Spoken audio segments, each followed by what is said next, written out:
돌투신경의 마지막 장 제5장 성도의 견인에 대해서 공부를 합니다. 5장은 전체적으로 한 15절 되어 있고 이 15절에 끝나는 내용이 맞춰지면 그러면 이제 돌투신경이 우리에게 주는 이제 전반적 교훈들에 대해서 한번 살펴보고 이 과정은 일단 낙지도록 하겠습니다. 5장의 성도의 견인의 제1항의 내용을 살펴보겠습니다. 나눠진 유인물 또 초소에 계신 분들은 홈페이지에서 열어볼 수 있는 그 자료의 내용을 보시면서 같이 따라오시면 되겠습니다.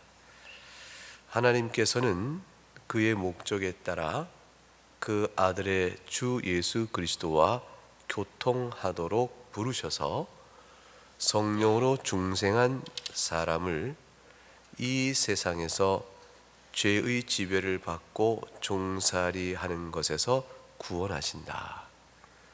그러나 그들은 이 세상에서 사는 한 죄의 몸과 육신의 연약함에서 완전히 자유롭지는 않다. 이게 첫 번째 1항에 나와 있는 내용입니다. 하나님께서 구원 역사를 이루시는 목적, 그리고 그것을 실행하시는 방편, 그리고 그 결과로 구원을 얻은 자에게 있어서 이루어지는 영적 실상을 이 짧은 한 절에서 함축하여 요약하고 있습니다. 하나님께서는 그의 목적에 따라 이렇게 되어 있으니 하나님은 구원 역사의 목적, 실행하는 방편, 현재 우리의 영적 실상이 모든 게 다 하나님의 지혜의 설계 안에 있다는 것입니다. 그래서 하나님은 그 행하신 일에 대한 실상에 대해서 우리가 하나님 왜 이렇게밖에 안 됩니까? 라고 생각하거나 또 달리할 길은 없습니까? 라고 생각하는 우리 편에서의 어떠한 이해가 안 가는 부분 또는 좀 더 심하게 하면 불만, 불만족 이런 등등이 혹 있다 할지라도 하나의 목적하신 지혜에 의해서 이루어진 일이므로 우리는 그런 말을 삼가야 할 것이다 라는 사실을 이제 생각하게 되어집니다. 하나님께서는 이제 세상을 창조하시고 인간의 타락을 그의 작정 안에 두셨으나 타락하는 죄의 성질을 하나님이 만들어내신 것은 아닙니다. 어떤 행위가 죄가 되어지는 그 성질은 인간 자체의 책임하에서 나타나는 일이에요. 인간이 스스로 원하여 그것을 행함으로 그 행한 행위의 성질이 하나님 앞에서 대적의 성격을 갖게 되므로 죄라는 것이 죄라는 정의가 내려지는 것입니다. 그러니까 불법이라는 정의가 내려지는 것이죠.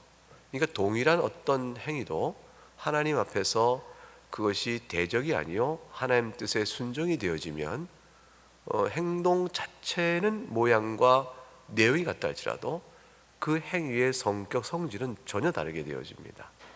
그래서 이제 가나안 족속을 이스라엘 백성이 멸절시키는 행위는 사람을 죽여야 하는 것이고 또 그 대상이 때로는 어린아이까지 또는 여인까지 망라하여 전체를 다 진멸시켜야 되는 범위가 주어지기도 합니다. 끔찍한 일이죠. 근데 그러한 행위가 하나님께서 그의 목적과 지혜에 따라 심판이라는 뜻을 가지시고 이스라엘을 방편으로 삼아 그걸 실행하시면서 다른 한편은 이스라엘에게 주어졌던 약속을 성취하시는 과정이라는 하나님의 주권자에게서만 가능한 일이에요. 그게 하나 주권자이신 하나님에게서만 모든 것을 아시는 그분의 주권과 주권을 실행할 지혜 안에서만 가능한 명령이 이제 주어진 겁니다. 멸절시키라 하셨어요. 근데 멸절이라는 게 끔찍한 살인의 행위를 하나 해야 되는데 이것이 하나님 앞에서 죄가 아니라 오히려 의의가 되어지고 그것이 하나님의 말씀에 순종이 되어집니다. 이스라엘 백성이 미디안 여인들과 음행의 죄에 빠졌을 때 히스기야가 이제 그들을 이제 일부를 처단하게 됩니다. 그 처단할 때 그 처단한 행위를 하나님 기뻐하셨어요. 왜냐하면 악을 뿌리 뽑는 징벌의 의미의 행위를 한 것인데, 그런 일들은 살인의 죄로 주의 뜻을 거스르는 것으로 보지 아니하고 그것을 하나님 기뻐하신 내용이 되어집니다. 무슨 일이냐면, 인간이 행하는 어떤 행위 자체는 그 자체가 절대적 의미에서의 선악간의 관계를 갖는 게 아니고 하나님 앞에서의 관계 안에서 그 행위의 성격과 의미가 드러나고, 그럴 때 죄의 개념이 들어오는 것이에요. 그렇기 때문에 인간의 어떤 행위 자체를 절대적 의미에서 선악간으로 판단하려고 할 때는 어떤 문제가 생기냐면, 이게 잘못하면 상황윤리에 빠지게 되어집니다. 예컨대 어떠한 행위가 절대적 악이다 했는데, 사람을 살인한 것은 악이다 했는데 살인해야 될 상황이 생기게 되면 이게 왜 악이겠냐라고 되어지니까, 결국은 상황에 따라서 인간의 행위가 선악간의 성격이 달라진다는 게 되어집니다. 그러면 인간 스스로가 무엇이 옳고 그름을 판단함에 있어서 상황을 고려한 주관적인 판단에 함몰되게 되죠. 객관적 기준이 없어지게 되는 겁니다. 근데 객관적 기준은 오직 한 분만 가 계신 거예요. 하나님이에요. 하나님의 객관적 기준과 그의 교훈의 뜻에 따라서 죄의 성질이 드러납니다. 따라서 이 하나님의 궁극적인 죄라는 개념은 우리가 인간 성정 안에 있는 자연법, 도덕법적인 차원을 뛰어넘습니다. 자연법이니 도덕법 차원에서 우리가 죄다, 또는 나쁘다, 악이다 분별하는 것은 일반적 보편 질서를 이루어가는 차원에서의 유효적인 효과를 갖지만, 그러나 근본적으로 역사를 주권적으로 다스려 가시는 하나님의 교훈이 궁극적인 의미를 갖게 되어집니다. 그래서 하나님의 교훈 앞에서 신실해야 한다, 이제 이것이 되어지죠. 그렇기 때문에 인간은 어떤 의미에서도 자신이 행한 악에 대하여 하나님께 핑계할 수가 없습니다.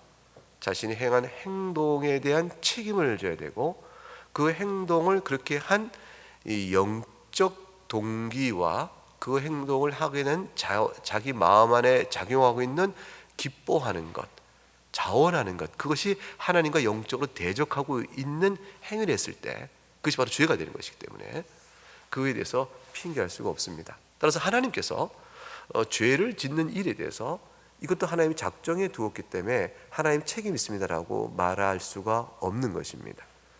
그 행위 자체는 하나님께서 있게 하심으로 있는 일이요, 또 그것이 죄의 성질을 갖게 될 것이 하나님은 다 아시지만, 오히려 그럼에도 불구하고 선을 이루어 가시는 공의의 영광과 또는 긍휼의 영광으로 선을 이루어 가시는 개개인을 향한 뜻들이 있으신 것이죠.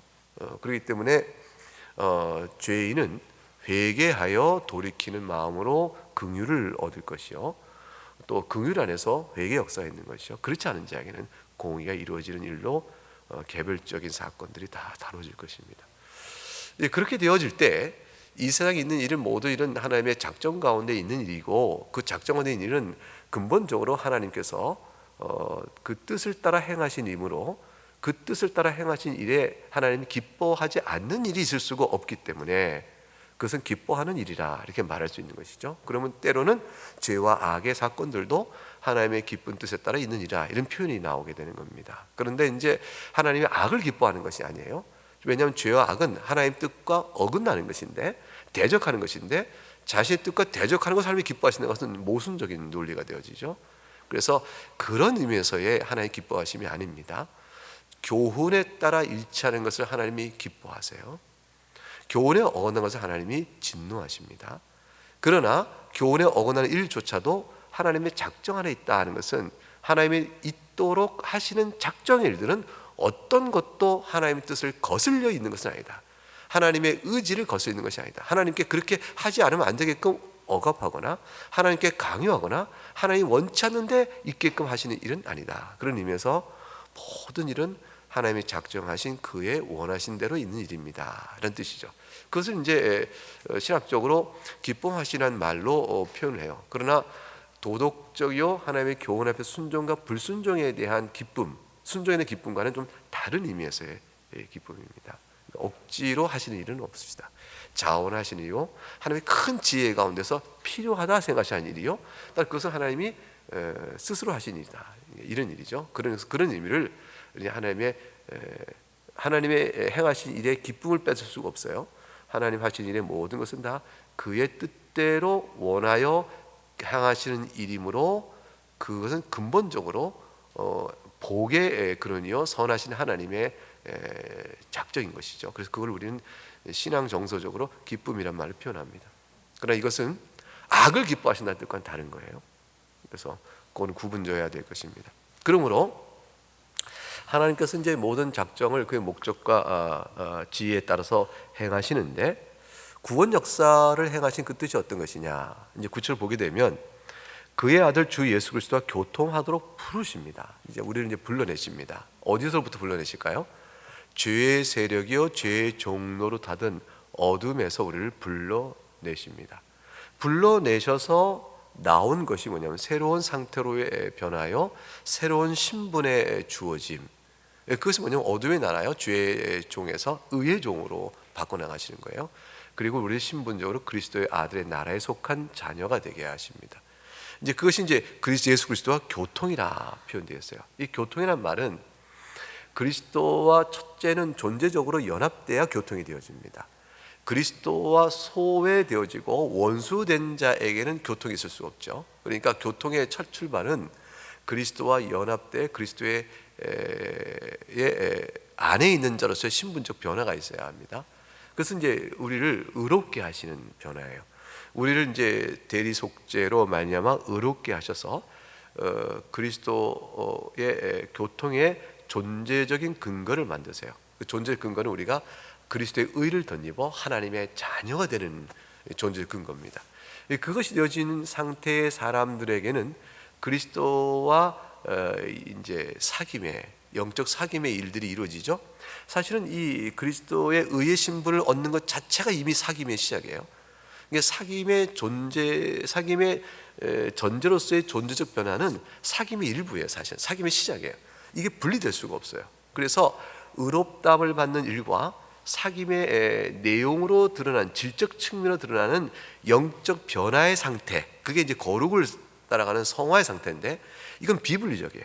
이게 비분리적 딱 붙어 있어요. 그래서 그리스도의 영이신 성령께서 우리 안에 중생의 역사와 또 믿음의 고백과 회개의 역사를 우리가 행할 수 있도록 이끌어내시며, 그런 자에게 주신받은 약속에 따라 그리스도의 의의 신분이 우리에게 덧입혀지는 일이 보게 되죠. 그 자체가 이미 그리스도의 영의 역사예요. 우리 안에 교통이 시작된 겁니다.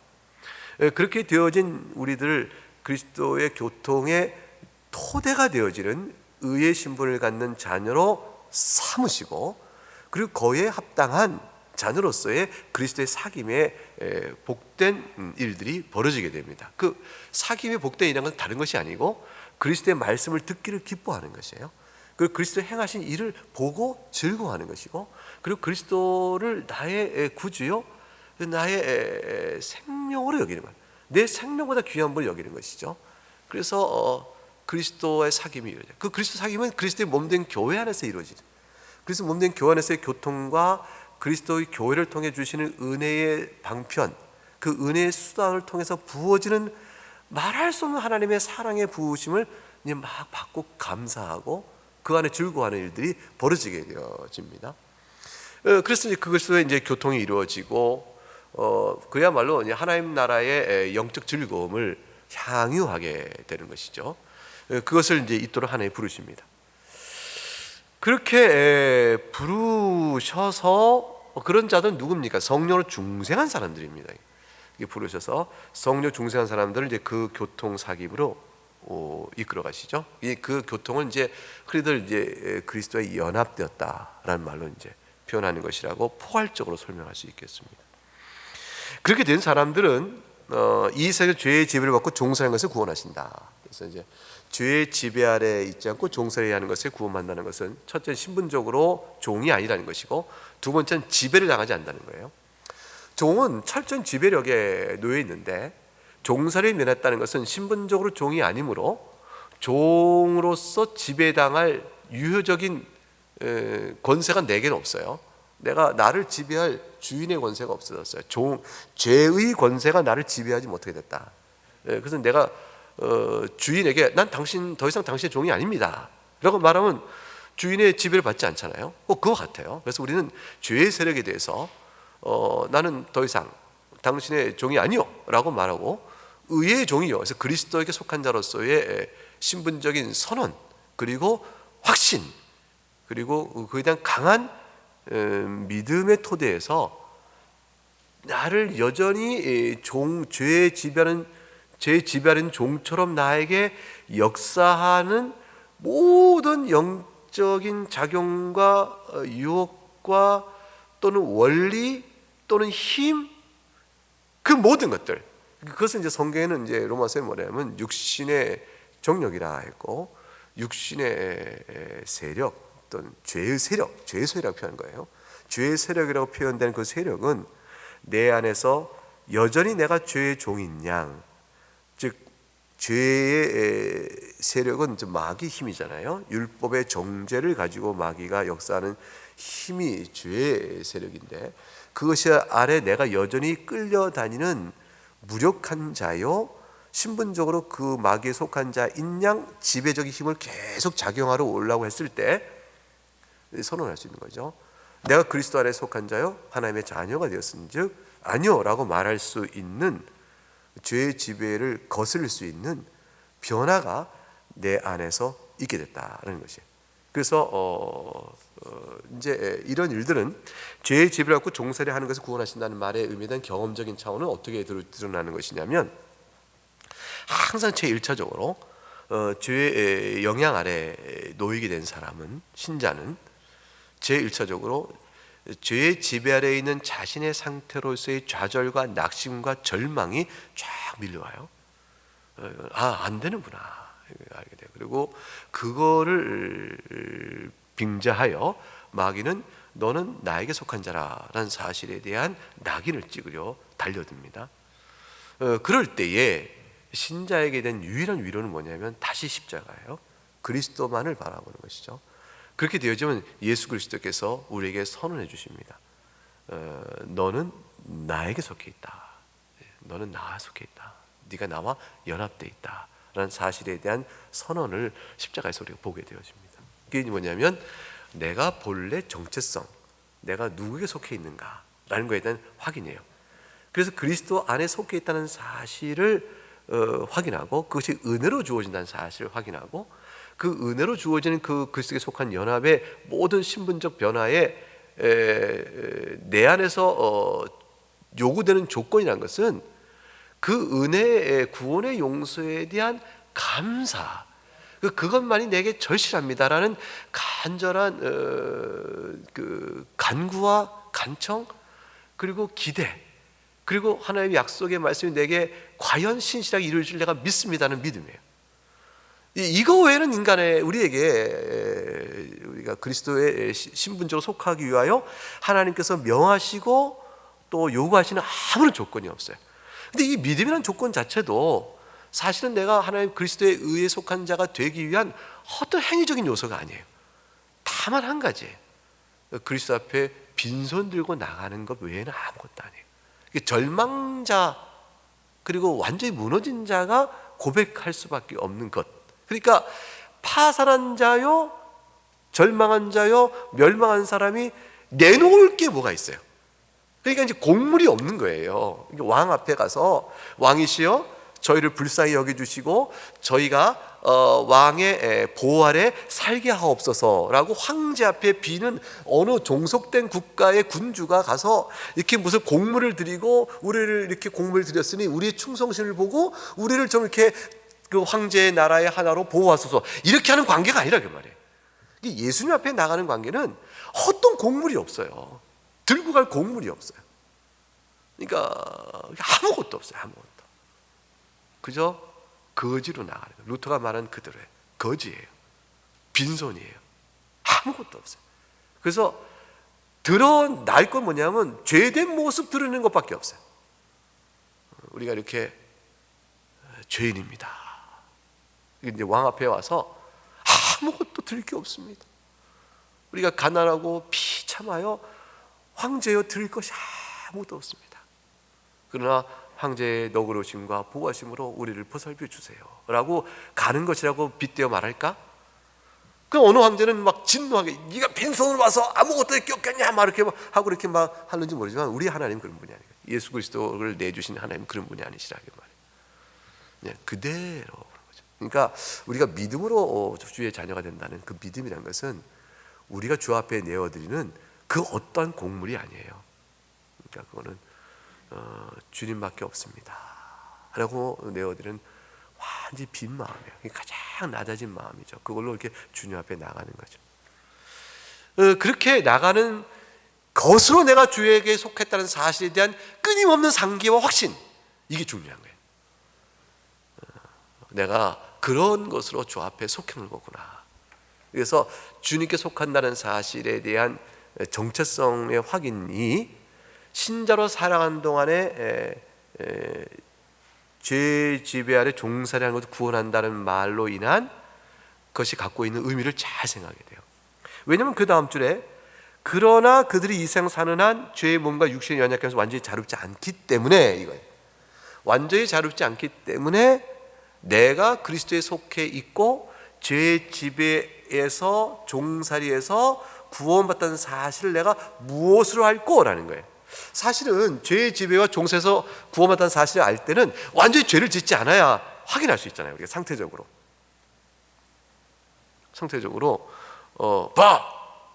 나는 죄를 평생 안 짓잖아. 죄의 마음이 없잖아. 내가 완전히 육신이 정욕으로부터 완전히 자유롭게 된 자요, 내가 죄의 몸에서 완전히 자유롭게 됐다 하고 이제 완전한 거룩을 내 안에 누리고 있다면, 그럼 우리는 당당하게 말할 수 있잖아요. 내가 죄의 지배와 종노릇 하는 것에서 완전히 구원받은 자요, 자유로운 자다, 보라 하고 할 수 있잖아요.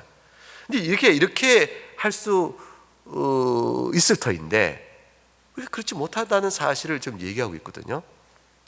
그건 뭘 말하냐면, 내가 그리스도와 교통하며 그리스도에 연합되며 주의 자녀라, 그리고 죄의 지배 아래 있지 않고 의의 종이 되었다라는 이 어마어마한 영적 사실을 무엇을 근거로 아느냐라는 그 근거예요. 근거의 가장 중요한 토대와 근거는 죄의 몸과 육신의 연약함에서 여전히 자유롭지 않은 우리 상태를 보는 것이 아니고, 상태가 아니라 그리스도의 복음의 약속이요 의롭다 하시는 믿음을 통해 이루어지는 신분이에요. 그래서 우리가 오직 믿음으로 의롭다를 받는 신분의 약속, 그것이 내가 의의 종이라는 사실에 대한 알파와 오메가입니다. 그 사실로 통해서 나는 죄의 지배와 종살에서 구원받았구나, 이렇게 아는 거예요. 그러면 질문이 나오죠. 근데 아직도 죄의 몸과 육신이 연약하면서 자유롭지 않은 모습들은 어떻게 해석해야 될 것이죠?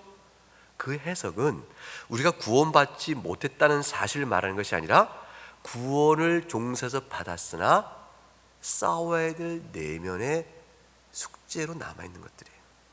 신앙인에게 하나님께서 남겨두시고 이 생 사는 동안에 여전히 흔적을 남아준 하나님의 지혜로운 뜻들이 있는 것들이에요. 그래서 결국 1항에서 우리가 기억할 것은 뭐냐면, 내가 비록 죄의 몸과 육신에 연약하면서 완전히 자유롭지 않은 흔적이 있고 실족이 있거나 죄의 시험에 미혹되는 일이 혹 또는 자주, 때는 잠깐, 때로는 길게 있다 할지라도 그것 자체가 죄의 지배와 종세에서 구원받았다는 사실을 취소하거나 부인하는 것으로 연결시키지는 않아야 한다는 거예요. 그건 뭘 의미하냐면, 이런 모든 흔적, 죄의 몸과 육신의 연약함이 자유롭지 않은 이 상태는, 이 상태에도 불구하고 우리를 죄의 종살이와 지배에서 구원하시는 그리스도의 능력을 바라보고 그 약속의 신실함을 바라보고, 그래서 다시 돌아와 그리스도의 자녀로서의 신분적 확인에 감사하면서 이제 내가 아직도 죄의 흔적에서 자유롭지 않은 나의 문제를 도대체 이 상태를 어떻게 봐야 될 것이냐, 그리고 이 상태를 놓고 주님 앞에 무엇을 구해야 될 것이냐, 이것을 주 앞에 말씀과 기도 가운데 나가는 방향으로 나아야 하는 것입니다. 그러면 뭘 하게 되냐면, 신자가 나중에 배우게 이제 계속 배우게 되지만, 죄의 지배 아래 내가 있지 않구나, 내가 종살이하고 있는 게 아니구나를 알게 되어져요. 알게 되어져요. 어떻게 알게 되냐면, 죄의 지배와 종사하는 자는 백전백패예요. 감당할 길이 없어요. 근데 이 은혜를 아는 사람은 죄의 지배를 끊어내는 일이 벌어져요. 내 안에서 몸과 육신의 연약함에서 완전히 자유롭지 않은 상태가 극복되는 일이 벌어지는 거예요. 회개의 역사와 거룩한 주의 교훈을 사랑하고 변화된 생활의 모습이 나타나는 거예요. 이 자체가 뭐냐면, 근본적으로 죄의 원리가 내 안에서 주인이 아니라는 사실을 말하는 거예요. 그 누가 주인이에요? 성령 하나님과 그리스도께서 내 안에 주인이시다, 그걸 보여주는 겁니다. 그래서 신자에게서 나타나는 열매들이라 하는 것들, 신앙의 변화, 이것들은 작은 것이 나타나고 미약한 것이 나타나는 그 순간에는 그 자체가 죄의 종이 아니라는 사실을 말해주는 것이. 이것이 이제 단순한 도덕적 회개, 일반인들이 보이는 도덕적 회개와 달리 영적 차원에서 하나님 앞에서의 슬퍼함과 하나님께로 돌아감으로 나타나는 열매인즉, 이것은 신자에게만 나타나는 것이요, 그 성질이 하나님께서 기뻐하시는 의의 성질인 것이에요. 성령의 역사인 것이죠. 그렇기 때문에 작더라도 그것이 나타나는 순간은 이미 어둠 가운데 빛이 쫙 들어와 버린 것이에요. 그 열매를 이제 주님과의 교통을 통해서 그리스도 몸된 교회에서 배워나가며 신앙의 격려와 가르침과 은혜의 각성을 계속 깨닫음으로 우리가 점점 잘하게 되는 것입니다. 그리고 그 은혜 가운데 거하게 되는 것이죠. 그래서 오늘 1항은 하나님께서 모든 신자를 중생케 하여 그리스도와 교통하게 하시고, 그렇게 되는 자들은 죄의 지배와 종살에서 구원하신 것인데, 구원의 의미는 첫째는 신분적인 변화요, 그리고 이런 자들에게는 비록 죄의 몸과 육신에서 완전히 자유롭지 않아서 시달리는 때가 있겠지만, 이러한 자들에게는 그리스도의 의에 속한 자이기 때문에 연약한 육신의 죄의 유혹에서 이겨나가는 일들이 벌어진다. 그 이겨나감은 바로 죄의 지배와 종살에서 우리가 구원받은 자임을 말해주는 증거가 된다, 열매가 되어진다 하는 것입니다. 그래서 죄의 지배와 종살에서 지배에 해방됐다는 말이 육신의 흔적에서 완전히 자유롭다는 뜻은 아니지만, 그럼에도 불구하고 반대로 육신의 지배 아래 있는 듯이 죄와 시험 가운데 있는 이다 할지라도 죄의 지배 아래 종살이 하는 것에부터 구원받지 못한 것이 아니요, 도리어 그로부터 이겨나가는 성령의 역사요, 그 회개의 역사요, 그런 것들은 역설적으로 내가 더 이상 죄의 지배에 있지 않다는 사실을 반증해 주는 것이다, 이렇게 말씀해 줄 수가 있겠습니다. 이것이 오늘 1항에서 주고 있는 말할 수 없는 교훈입니다. 그래서 하나님께서 은혜 주셔서 성도의 견인의 첫 창이죠.